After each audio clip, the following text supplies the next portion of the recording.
Well, the directions I've been given by the President are, I think, very clear-cut. That is to say that we're to continue the policy that's currently in force, that the military units that are in the Gulf region are there to deter further aggression, to defend should deterrence fail, to enforce the sanctions. We are also now obviously deploying, as the President mentioned in his statement, sufficient additional force to make certain that should circumstances warrant, that we will have the capacity to undertake offensive military action as well. That was then Secretary of Defense Dick Cheney on November the 8th, 1990, delivering the announcement that the United States was going to deploy the U.S. 7th Corps out of Germany, one of which was me. I was listening very intently that day from my house in Bamberg, Germany, along with a bunch of my other friends from the 2nd U.S. Cavalry Squad Regiment. And we were shortly thereafter deployed to Saudi Arabia and then onwards into Kuwait and Iraq. Now, that was Secretary of Defense Dick Cheney at the time. And as you're probably aware now, he passed overnight, and a lot of people have been talking about him all day long. I was actually asked to go on BBC earlier today, this morning, to talk about, his legacy and all that. And I told the BBC when they called me, and because they said, I think the term that they used, we were going to give him wanted you to come and kind of laud him and give a reputation, to talk about how good he was, et cetera. And I said, well, I'm not sure that I'm going to be the guy you're looking for, because I don't know that I'm going to be able to give that, because I have a very different view on Dick Cheney. And they said, well, just whatever you want is going to be fine. But I guess most people were lauding him and saying all these great things. But in my estimation, the true legacy of Dick Cheney is going to be something, a significant stain on the reputation and credibility of the United States. And I don't think that he deserves to be lionized and have all kinds of good things said about him. He did a bunch of stuff. I mean, he was a member of Congress, Secretary of Defense, I think on 2 separate occasions, and of course the Vice President. But it's what he did, especially later in his career, that I think has left a lasting legacy in a negative direction, which I think we're still paying for to this day, and may ultimately pay an even deeper price, even though he's already now passed from this earth. And I want to kind of give you a sense of it. So this was from Fox News early today, from Sean Hannity, when he was actually giving him the big lionization. I will tell you this, he bled keeping America free through and through. And it was his passion, and he lived it. He was a serious, a defender of our country and our nation. Yeah, that briefs well, and certainly a lot of people cast that lot. But and some of the detractors, they may say that he after 9/11 did some things that led into the Iraq War of 2002, the one that started in March of 2002. And they say he misused intelligence, et cetera, to trying to get a war. But I think when you examine the record, it's a lot worse than that, because the impression being that he was just trying to do the right thing. He was trying to defend America and just got overzealous and, played loose and easy with this intelligence. Because that's what he really thought. But there are evidence and troubling pieces of information that maybe make it look like, or maybe give evidence to the fact that this was not just something that happened, but something that he helped orchestrate. Now, even in 9/11, there have been stuff. In fact, Tucker Carlson has just done a whole 5-part series saying, hey, this official government story that we've been told from the beginning is real problematic. The 9/11 Commission report that went on with Lee Hamilton and several others, Tucker has revealed there's some real shortcomings inside of that. And a lot of things they didn't cover, a lot of things they covered inadequately. But some of the other information that was subsequently unearthed later really brought a lot of warning signs and trouble to this whole story that makes it not so clear cut that it was 19 terrorists with Osama bin Laden and all the stuff that we've come to believe. Now, I'm not going to regurgitate a lot of that right now, but I am going to take a look at what Dick Cheney had done and the role that he may have played, because from the very beginning, there were some real problems in the testimony during the 9/11 Commission hearings that relate directly to the vice president. So first of all, this is what he's claiming. This was, I think this was actually done on the 10th anniversary of the 9/11 strikes, when Dick Cheney was interviewed, and they asked him for his recollections on how that day started. It was a normal kind of day, at least it began that way. I got my intelligence brief at home, the vice president's residence, about 6:30 in the morning. I was in my office by about 8, which was kind of a late start, but the president was out of town that day, so we didn't have our normal early morning meeting. And I was in my office working with my chief speechwriter. My assistant called in from the outer office, and she said that an airplane had just hit the World Trade Center. And so I turned on the television, and of course you could see the smoke. My immediate reaction was to think that it was extraordinarily unusual to have an accident like that on such a day. You know, it hit the World Trade Center, an airliner, not a cloud in the sky, beautiful September morning. And then as we watched, we saw the actual second strike when the second airplane came in. So according to the vice president, it was just another day. It was just some Tuesday morning, I think was the day of the week that it was. And then bam, he just got surprised out of all this and then went in and, started taking action thereafter. But in the testimony, there was a testimony by the then Transportation Secretary, Norman Mineta, who was recounting that when he came into the emergency operation room there in the White House, when a lot of the cabinet members were called in, he said that he heard something from the vice president that he said he didn't really understand at the time, but subsequently has come to question about, and especially when he was given this testimony, he was like, it seems like he already knew something. Now, he's going to be talking specifically about some orders that were given, but there's one other thing that was not brought out in this testimony that definitely needs to be brought out now. No, I was not. I was made aware of it during the time that the airplane coming in to the Pentagon. There was a young man who would come in and say to the vice president, the plane is 50 miles out. The plane is 30 miles out. And when it got down to the plane is 10 miles out, the young man also said to the vice president, do the orders still stand? And the vice president turned and whipped his neck around and said, of course the orders still stand. Have you heard anything to the contrary? Now, he went on to say there he's not sure what that meant. They are imagining and saying, well, apparently there was some orders that were given at some point to shoot down one of the passenger planes if they got. But see, that even, we'll just stick with that for the minute. That actually doesn't line up with what else we know, because the claim that there was orders given and that they were given consideration rather for fighter jets to shoot down one of the airliners, it was the one that eventually crashed in Pennsylvania, not the one that hit the Pentagon. So there was no evidence that I've seen anywhere that there was active consideration to shoot that plane down. But there is a much bigger issue that unfortunately I've not seen raised anywhere, and definitely adds more questions to this issue. And one of the reasons why I'm in complete support of Tucker Carlson's claim and argument that we need a new independent investigation into all the things that happened about 9/11. We deserve to know the truth. And I think that Dick Cheney plays a very central role in that. And this testimony right here is evidence of it. Now, you just heard Vice President Cheney himself say, I didn't know anything about it. It was just a regular day. I was at home getting my briefing, and then I see these accidents, and bam, and all of a sudden everything goes into action after that.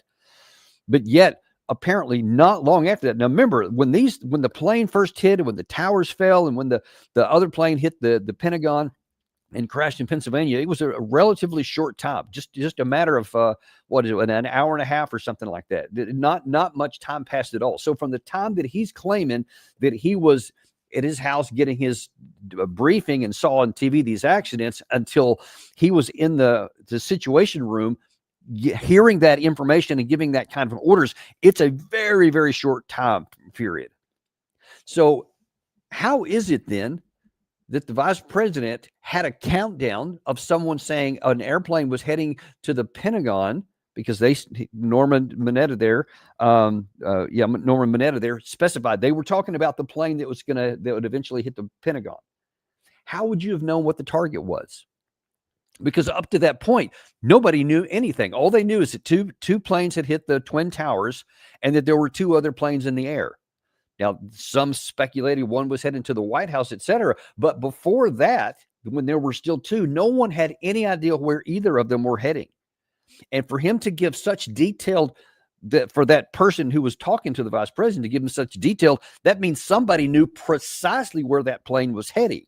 And at least 50 miles out, and they're given a countdown to that. And that apparently some orders had been given. We don't know what those orders were. We never did find out. Mineta never said. He never found out himself, and apparently no one thought to ask. So Dick Cheney never answered the question either, at least in any examination that I've ever seen. But it certainly seemed like he had much more than certain foreknowledge, that he, within minutes, is going to have known for sure where a plane was heading, got somebody that's given it a countdown, and it's talking about something that had already given some sort of orders. One might reasonably ask, what were those orders, and how did you know where that plane was going to go in so that you could give it such a precise countdown? Those questions weren't answered. I'd like to have them answered. Now, you can say, well, that's just, they knew it was coming to Washington, or they suspected it was. And so, I don't know, maybe they figured the Pentagon was a reasonable target. So let's go ahead and put that. And as it's closing in, they had to give it a target to something. Theoretically, I suppose that's possible, but that's not the end of the trail. So I'm going to show you something here from that was from talking about General Wes Clark. And let's see if I can get the right. Yeah, this is the one right here. So here we have General Clark, and I forget which year this was made. It was obviously quite a while ago, but he was talking about what happened, something that happened about 10 days after 9/11. So recognize it right away. There's all the issues about how do we immediately know, like within hours, it was Osama bin Laden when the buildings were still, before Building 7 infamously even fell. That before that, we already were saying, bin Laden, bin Laden, bin Laden. So everyone's focused on bin Laden, and that ends up going to focusing on Afghanistan, etc. But how come 10 days later this happens? About 10 days after 9/11, I went through the Pentagon and I saw Secretary Rumsfeld and Deputy Secretary Wolfowitz. I went downstairs just to say hello to some of the people on the Joint Staff who had used to work for me. And one of the generals called me in. He said, "Sir, you got to come in. You got to come in and talk to me a second." I said, "Well, you're too busy." He said, No. He says, "We've made the decision. We're going to war with Iraq." This was on or about the 20th of September. I said, "We're going to war with Iraq. Why?" He said, "I don't know." He said, "I guess they don't know what else to do." So I said, "Well, did they find some information connecting Saddam to Al-Qaeda?" He said, No. He says, "There's nothing new that way. They just made the decision to go to war with Iraq." He said, "I guess it's like we don't know what to do about terrorists, but we've got a good military and we can take down governments." And he said, "I guess if the only tool you have is a hammer, every problem has to look like a nail." Yep, and that's something that we're going to see a lot of over the years after that. Every problem looks like a nail when you have this great hammer, or one you perceive to be a great hammer. But check again the dates there. That was the 10th of September, or 10 days after. So still in September. We don't even go into into Afghanistan until the 7th of October. So far, everything in the public is focused on Afghanistan, the Taliban, and their support for Osama bin Laden, and all of that. So before we've even gone into, so you're talking like more than 2 weeks before we go into Afghanistan.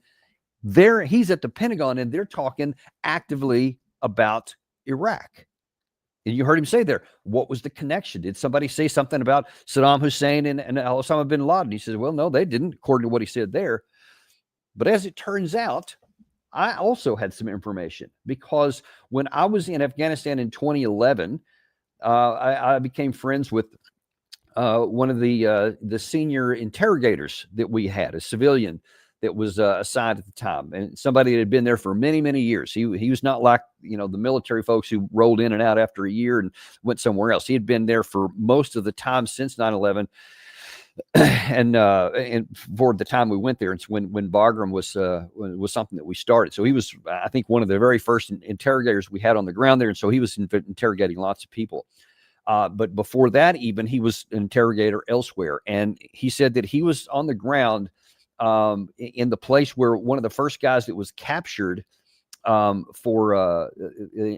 I think, I can't remember the name of the guy that was captured. I'm sorry, I'm forgetting it right off the tam, but he was part of the interrogation team. The guy who was, I think it was Khalid Sheikh Mohammed, and he said that Cheney came to the location and said, has he said anything about connecting this to Osama bin Laden? I'm sorry, to Saddam Hussein. And again, this is days after 9/11. And he said, you mean Osama bin Laden? He says, no, Saddam Hussein. And he says, no, there's no connection whatsoever. I mean, this is just, the 9/11 stuff with Osama bin Laden group. He goes, yeah, pressure him more. Find out if there's anything at all about Saddam Hussein. So you can either argue, one, that he's trying to create something and looking for anything at all to try and tie this. And by the way, this friend of mine, this colleague, said that the vice president was really kind of putting pressure on him to, no, really, let me know if you find anything, kind of implying that I want you to find something. He didn't. And he said the vice president was very displeased and was frustrated, ended up leaving. But why would he be looking for something with Saddam Hussein? Why would there be an attempt to, days after that the Pentagon already, by the 10th day afterwards, already was in the process of planning for a war against Iraq? Not Al-Qaeda, not the Taliban, though those were simultaneously going on. They were already looking beyond that. And as you heard him say, that they were going to, or as he continued on, rather, in that same clip there, General Clark, he said, and then after they finished with Iraq, they were going to go into some others. As a matter of fact, let me, I think I still have that up handy here. Let's let you continue to see that because there's more to it. So I came back to see him a few weeks later, and by that time we were bombing in Afghanistan. I said, are we still going to war with Iraq? And he said, oh, it's worse than that. He said, he reached over on his desk, he picked up a piece of paper, and he said, I just got this down from upstairs, meaning the Secretary of Defense's office today, and he said, this is a memo that describes how we're going to take out 7 countries in 5 years, starting with Iraq and then Syria, Lebanon, Libya, Somalia, Sudan, and finishing off Iran. I said, is it classified? He said, yes, sir. I said, well, don't show it to me. And I saw him a year or so ago, and I said, yeah, that's the bottom line there. He goes in and talks about that. Yes, there was a plan. They wanted to go after all these different countries. And you may recall that in January of 2002, so after we had started the war in Afghanistan, and then before we'd started the war in Iraq, President Bush, out of nowhere, has this axis of evil: Iran, Iraq, and North Korea. And so he adds in, Iran wasn't even on the radar. In fact, Iran was actually helping us out, according to information that I have received. They were actually trying to help us out and be cooperative because they didn't like the Taliban. They were of a different sect of Islam, so they were actually willing to help us out with that. And then all of a sudden, we turned them into the axis of evil, like we want to put them on the radar too. And you heard the general there. He actually said that there was a plan that we wanted to go after all those countries. And all of this seems to go back, if not the originator, but certainly somebody who seemed to be very, very tightly coordinated, was Vice President Dick Cheney. And then you may also recall, so that was in January of 2002 when George Bush made the Axis of Evil speech. Well, that's, they continued to build the war drums up for war against Iraq. And then you may recall one of the famous speeches that Dick Cheney gave was that in 2002, later in 2002, so the war's not going to happen until March of 2003, but by August of 2002, Dick Cheney goes public with intelligence. Simply stated, there is no doubt that Saddam Hussein now has weapons of mass destruction. There is no doubt that he is amassing them to use them against our friends, against our allies, and against us. And there is no doubt that his aggressive regional ambitions will lead him into future confrontations with his neighbors, confrontations that will involve both the weapons that he has today and the ones he will continue to develop with his oil wealth. And you see his confidence there when he made those statements. There is no doubt, he kept repeating over and over. There is no doubt. Yeah, no, there was plenty of doubt. As a matter of fact, I guess if you really want to get technical about it, there was no doubt that he didn't and that he wasn't. But that was not of concern to the vice president or to the Secretary of Defense or Paul Wolfowitz or any number of other people, maybe George Bush as well.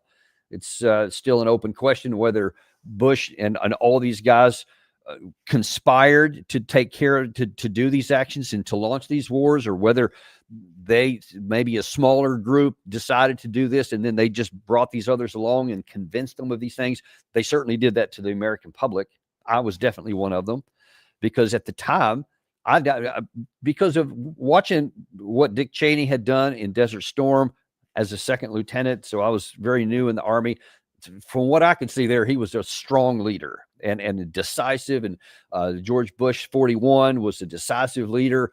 And, you know, and I just bought hook, line, and sinker. This is something we had to do, that they were a threat to the whole region and our way of life by potentially going into Saudi Arabia and shutting off the oil even for America, et cetera. I bought into it. And I was in the Pentagon in 2002 and in 2003 when these wars were going off. And I remember, Colin Powell's famous, speech before the UN when he held up that vial of substance and said that, this is enough chemical weapon to kill all these people or do all these bad things, et cetera. And he showed all the intercepts, et cetera, all the things that Cheney had been talking about.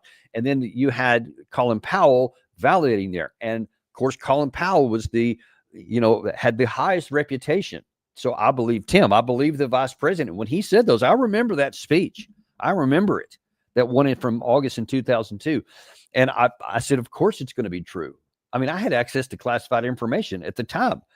And we were actually compiling, while I was in the Pentagon, we were compiling what was called sensitive site exploitation teams.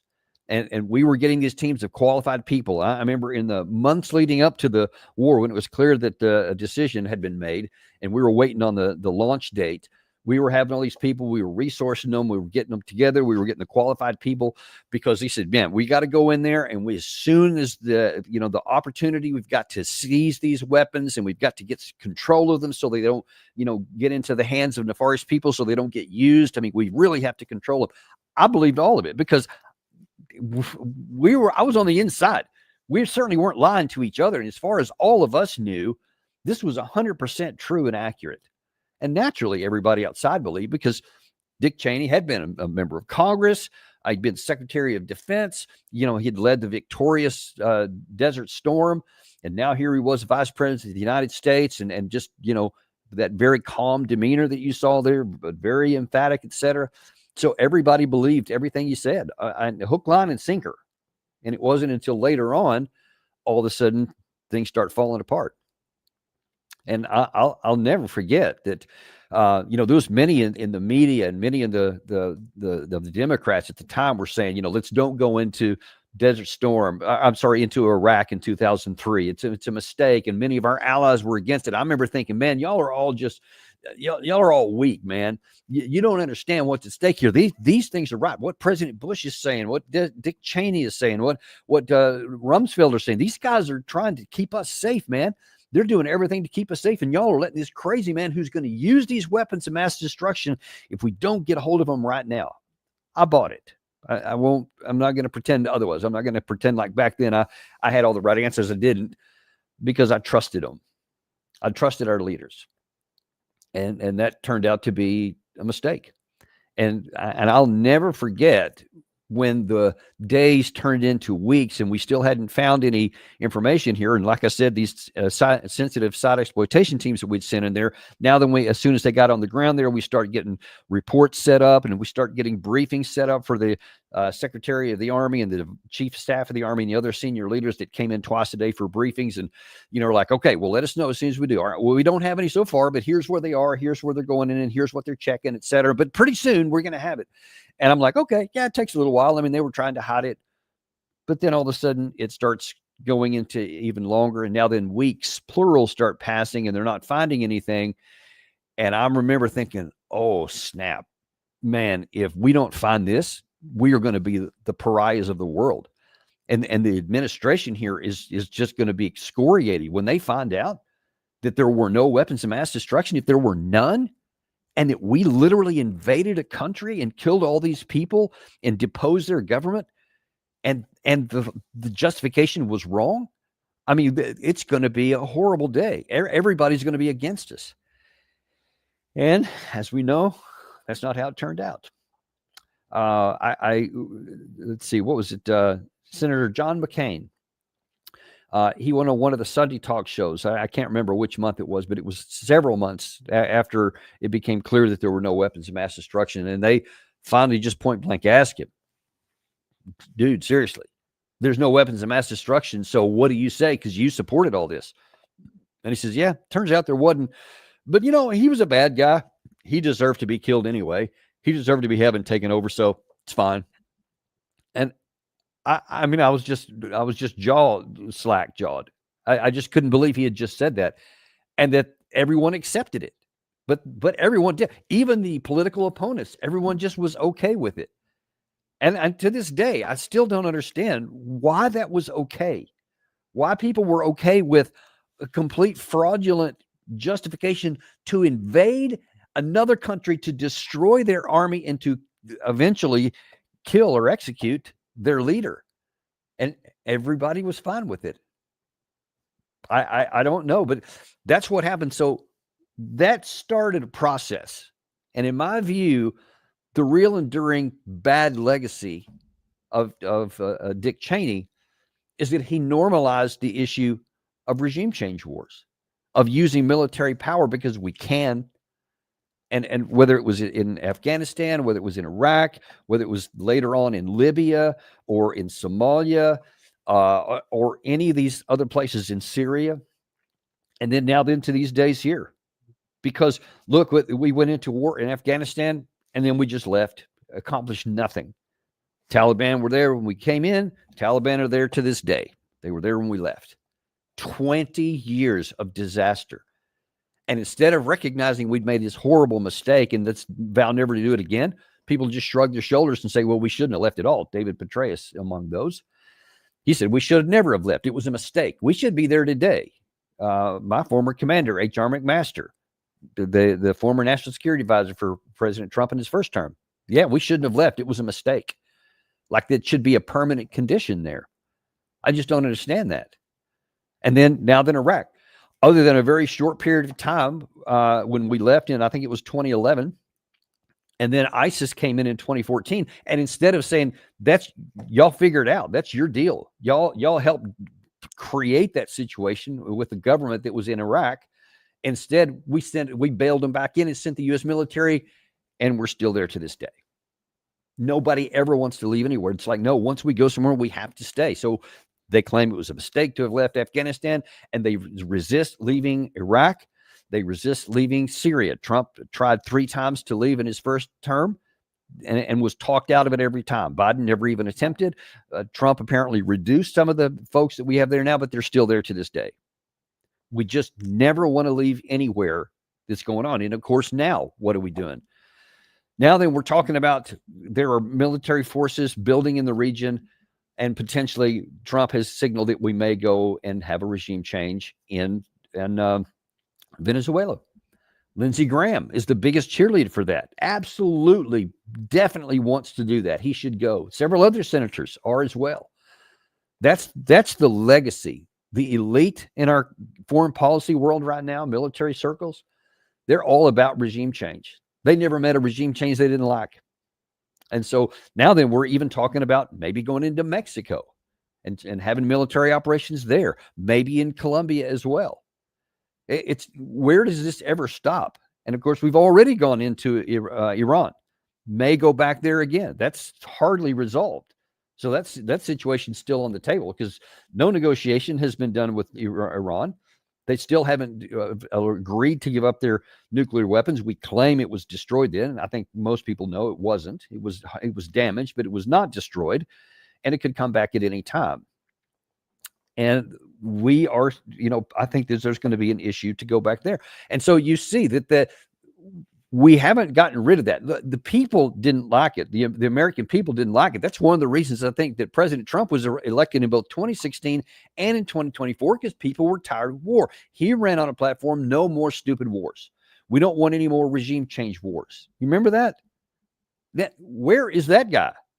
Because now then, he's the one who's leading all the drums. Now he claims with one hand that, yeah, you know what, I'm the peacemaking president. I want the Nobel Peace Prize, and I've stopped 8 wars. Meanwhile, we're threatening all these other countries right here, and it's hardly legitimate to be claiming that he ended all these other wars. He made some phone calls and had a few meetings with some of these, but that is far, far from resolving conflicts that have been going on for 30 years or whatever he's claiming. Many of them are still tentative and tense right now. Some of them, like the Pakistan-Indian situation, India says, what are you talking about? You had nothing to do with this. This is just between our two countries here. So the bottom line is, you want to use, the current administration wants to use the language of peace, but it's taken all these actions and, and killing people in these boats in the Caribbean, et cetera. I mean, we may go into Venezuela, but we are killing people extrajudicially with no justification, no legal basis internationally or nationally. And I think this goes back to Dick Cheney. This is the legacy he has bequeathed to us, that it's okay to use military power to compel compliance with whoever you want, whether they did anything or not. If you don't like them, you can just kill them and just claim whatever. And no matter how paucity the evidence is or how thin the justification, you just say whatever you want. And if people complain about it later on, you can just ignore it or just say, whatever. But that's what happens, and they'll end up doing what they want to do. And Obama did it.